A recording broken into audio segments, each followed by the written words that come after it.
Now, you might be familiar with the concept of a birth doula, someone who gives support before, during and after childbirth. Now, end-of-life doulas are helping people talk about and plan for their death.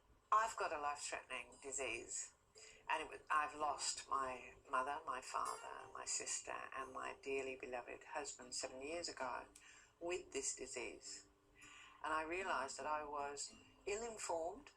When 76-year-old Joyce O'Brien Green was diagnosed with lung cancer, she decided she wanted to have control over the way she died and what happens after she's gone.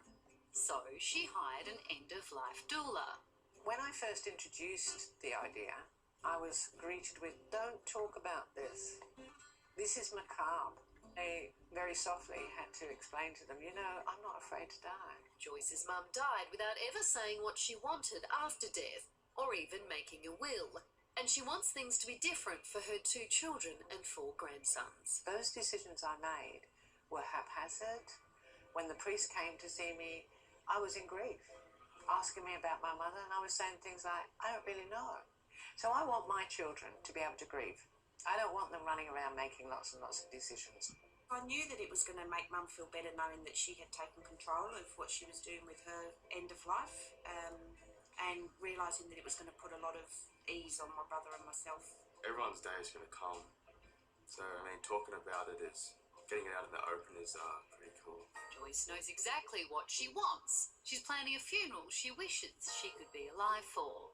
It's going to be so fantastic that it would be quite nice to have it beforehand as we celebrate our birthdays. We celebrate the christenings of our lovely grandchildren and our children.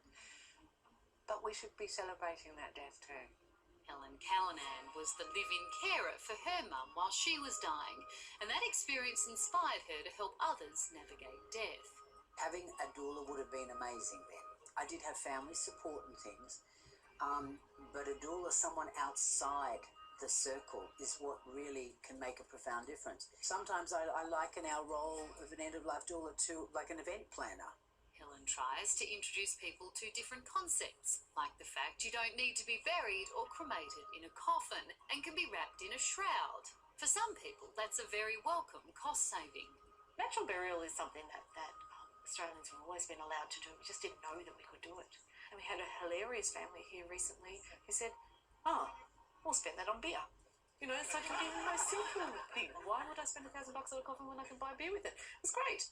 Helen now teaches others how to become end-of-life doulas. When trained, they could charge $2,300 per death.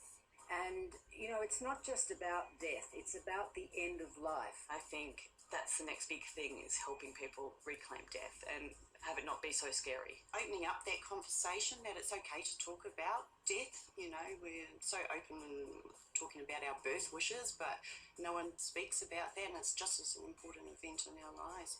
Helen helped Ron Leenders through his wife Annie's 2.5-year battle with lung and later brain cancer.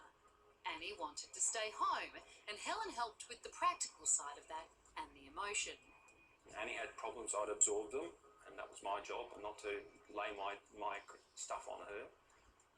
I would turn around and lay my stuff on Helen. Helen made sure Annie's wishes were honoured, even when Ron found things extremely confronting. Annie was very clear that she didn't want any recovery, so one case it looked like she was choking. In the past, it was just a little gurgle. But man, that was a tough time of it. But Helen just stood her ground and just said, no, this is not her wish. Joyce wants others to open up to the discussion about death. I'm not in a state of crisis. I'm not in a state of wondering what's going to happen to my family when I go. I'm not in a state of grieving my own death. My end of time is going to be different. I am going to greet death graciously.